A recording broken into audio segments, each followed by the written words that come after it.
예. 교수님, 지난번에 우리 한국 예수교회 연대 지향점에 대해서 첫 번째하고 두 번째 얘기를 했는데, 오늘은 한 세 번째 지향점, 네 번째 지향점에 대해서 서로 이야기를 좀 나눠봅시다. 네, 뭐 참고로 첫 번째 것은 네. 면역적 순례의 영성을 지향하는 교회의 지향성을 가지고, 그렇죠. 또 두 번째는 인간을 비롯한 모든 생명의 가치를 네. 존중하는 교회를 우리 한국 예수교회 연대가 지향한다라는 얘기를 들었습니다. 오늘은 세 번째, 네 번째, 즉 사회에서 고난받는 사람과 연대하는 가난한 교회, 또 네 번째는 그렇죠. 자본주의적 욕망과 아하. 개발, 성장에 저항하는 교회, 이 두 주제를 갖고 잠깐 우리의 취지를 설명드리고자 합니다. 이 세 번째 주제, 사회에서 고난받는 사람들과 연대하는 가난한 교회, 그러니까 그 세 가지 중요한 단어가 있는 것 같아요. 고난받는 사람, 두 번째는 연대, 그렇게 하면서 가난한 교회. 그것이 이제 자본주의적 욕망과 개발 욕망에 저항하는 교회와 굉장히 연관된다고 봅니다.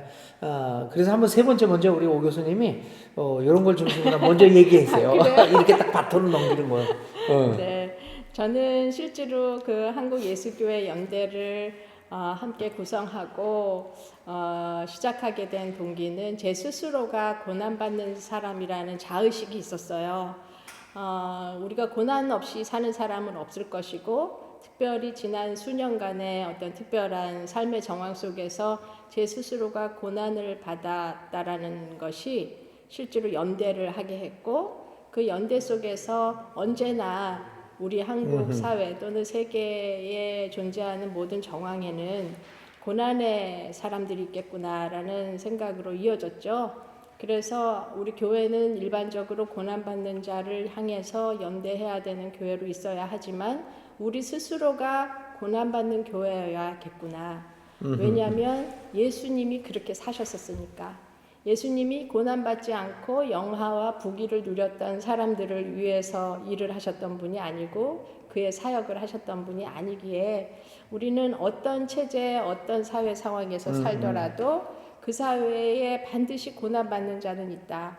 그런 사람들을 우리의 주체, 우리의 회원으로 함께하고 그런 사람들이 외롭지 않게 연대하며, 그러니까 결국은 우리 사회 안에서 가난과 연결된 사람들이 자연스럽게 더 고난받게 되어 있고, 또 경제적 이슈가 아니더라도 어떤 다름으로 인해서 존재 자체가 다수에 속하지 않는다든지 또는 특별한 자기의 원치 않는 또 선택하지 않는 조건 때문에 고난받는 사람들을 있기 마련이기 때문에 저는 우리 한예연이 어떤 상황에서도 그런 사람들과 정체화를 같이 하고 주체적인 생각을 가지고 그런 교회를 지향하는 것을 공공연하게 밝히는 게 좋겠다. 이런 생각을 하면서 세 번째 지향성도 매우 중요한 가치라고 생각해요. 근데 이제 거기서 이제 우리가 이제 그 말씀드리고자 하는 것은 한예연이 한국 예수교회 연대가 그러면 고난이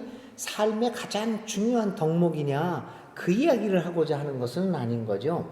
그러니까 뭐 고난이 삶의 최고의 가치니까 우리는 금욕적인 삶을 살아야 된다, 이런 이야기가 아니라 이 고난이라고 하는 것, 이 가난이라고 하는 것이 사회적 제도에 의해서 개인의 잘잘못을 뛰어넘는 그러한 우리의 삶의 현실이라는 것을 보면서, 또 많은 대다수의 사람들이 그런 고난의 현장에서 살아가고 있기 때문에 종교는 예수인의 삶은 그러한 사회적 고난 속에 있는 사람들과 함께 삶을 나누는 것이다. 그러기 위해서는 교회 자체가 부자가 되어서는 안 된다라는 의미에서 가난한 교회를 전면에 내세운 것이라고 저는 생각해요. 그래서 가난한 교회가 되기 때문에 우리는 건물 중심이 당연히 아니겠죠. 수천억을 들여서 화려한 건물을 지을 생각이 전혀 없는 교회들의 모임. 그래서 오히려 우리 스스로가 교회 자체가 가난해짐으로써 이 사회에서 제도적으로 사회적으로 고난받는 사람과 함께 삶을 나눌 수 있는 그 교회를 지향하겠다. 물론 우리 한 예언만 그런 건 아니에요. 많은 사람들이 많은 교회들이 그렇게 이야기를 하고 있는 것은 사실이에요. 근데 문제는 뭐였냐면 가난한 교회가 아니라는 거죠. 가난한 교회가 아니다 보니까 말은 고난받는 자와 연대한다고 하면서 자기가 가지고 있는 부와 명성과 권력을 지키기에 급급할 수밖에 없다. 그래서 우리는 이 가난한 교회라고 하는 것들을 전면에 내세우게 됐다. 저는 그렇게 생각해요. 네, 맞아요. 네. 저는 우리 그 회원들 간의 모임에서 한번 회의를 한 적이 있었는데 그 안에서 어떤 한 회원의 말이 저한테는 너무 마음에 남아있는 말 중에 우리가 달달이 회원들이 한 달에 5,000원 이상의 회비를 자발적으로 내고 있는데 그러다 보니 한 달에 어느 정도가 남을 때가 있잖아요. 그 돈을 남기는 거에 대해서 굉장히 의문을 제기하는 아주 친절한 마음과 따뜻한 마음. 우리가 왜 돈을 남깁니까?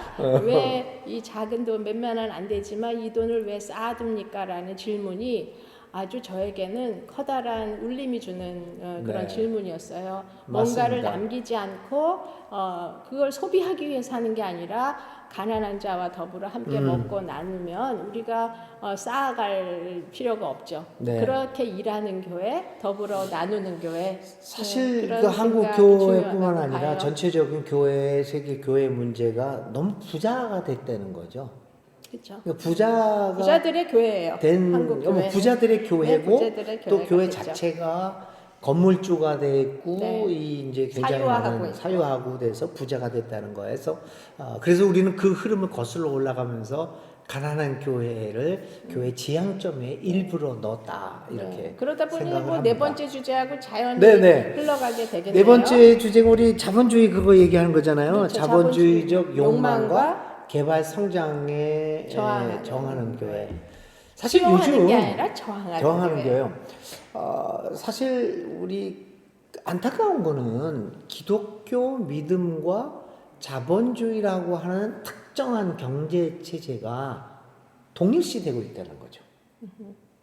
그러니까 자본주의적인 경제 체제는 기독교적이다라고 생각하는 그래서 조금만 다르게 생각하면 그건 기독교가 아니다라고 하는 이야기를 하는 것들이 이제 난 오늘 한국 교회가 아니 세계 교회가 당면하고 있는 문제라고 봅니다. 그래서 이 자본주의 체제와 신앙을 이퀄시 이제 동일시하게 됨으로써 하나님보다는 시장이라고 하는 돈이라고 하는 우상을 섬기는 교회로 점차 변했지 않나 그런 의미에서 우리는 거기에 저항하겠다.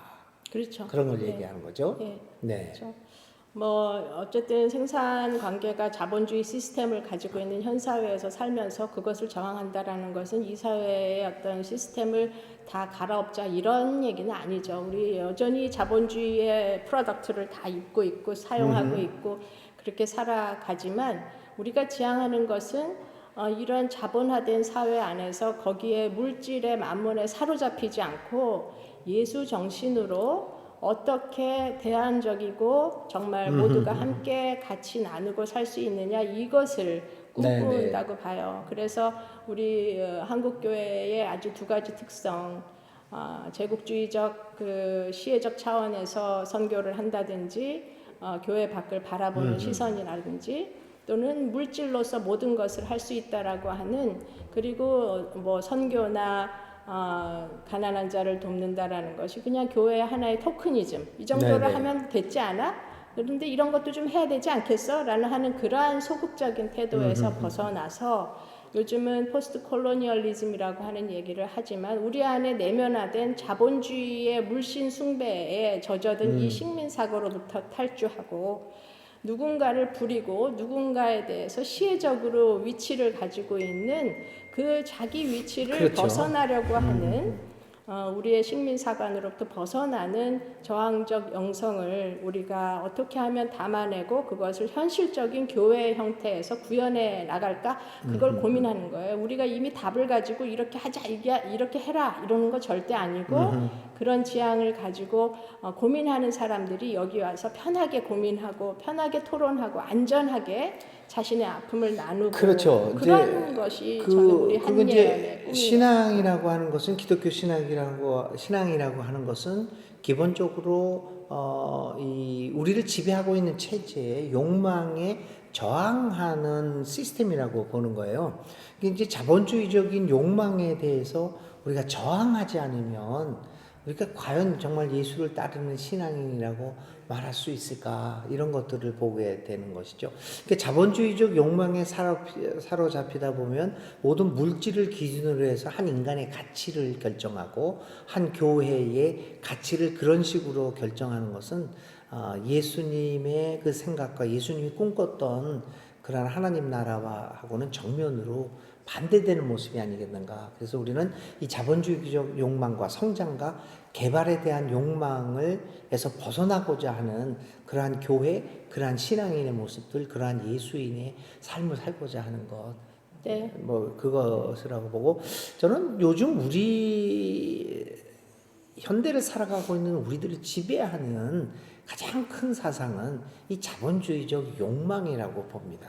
모든 것이 그걸로 규결되죠. 또 쉽게 말하면 뭐 경제 성장, 부의 축적, 뭐 이런 것들로 규결되고 있는 이 오늘의 상황에서 우리 기독교 신앙이 무엇을 얘기할 수 있는가?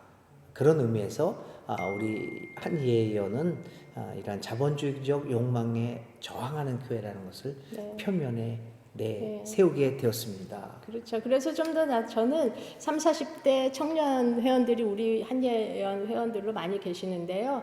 이런 분들이 아주 이런 지향성을 가지고 구체적인 교회의 모습이든 어떤 공동체, 신앙 공동체, 예수 공동체의 모습을 구현해내는 이런 일들을 함께 하고자 하는데 적극 관심이 많아요. 그래서 네. 그런 푸른 꿈을 함께 나누는 지향성이 우리 10개의 지향성에 다 녹아있다고 생각해요. 네 번째 구체적인 이야기들을 더 하고 싶은 분들은 우리 한예연으로 연락해 주셔서 함께 손잡고 같이 대화 나누면 네. 참 좋겠네요. 네, 이 세 번째, 네 번째 지향성도 이제 우리가 완성됐다는 것보다는 우리 함께 참여하는 사람들이 고민하면서 구체적으로 어떤 모습의 삶을, 어떤 형태의 교회를 만들어 갈 것인가는 우리 한의원에 참여하면서 서로 네. 대화를 통해서 또 실천을 통해서 네. 연대를 통해서 만들어 갈 것입니다. 그러니까 또 여러분 이런 교회를 지향하시는 분들 저희들과 함께 하시면서 함께 손잡고 하나님의 나라를 만들어가면 좋겠습니다. 네, 감사합니다. 이렇게 또 공간을 좀 내주셔서 너무 감사해요. 네. 세길에 감사를 드리고요. 세길도 우리 한예연의 많은 기도와 지지와 성원을 네. 요청드립니다. 예, 그렇습니다. 감사합니다. 고맙습니다. 다음에 또 봬요. 또 5번, 6번 다음 기회에 또 네. 같이 이야기를 나눠보도록 하겠습니다. 감사합니다.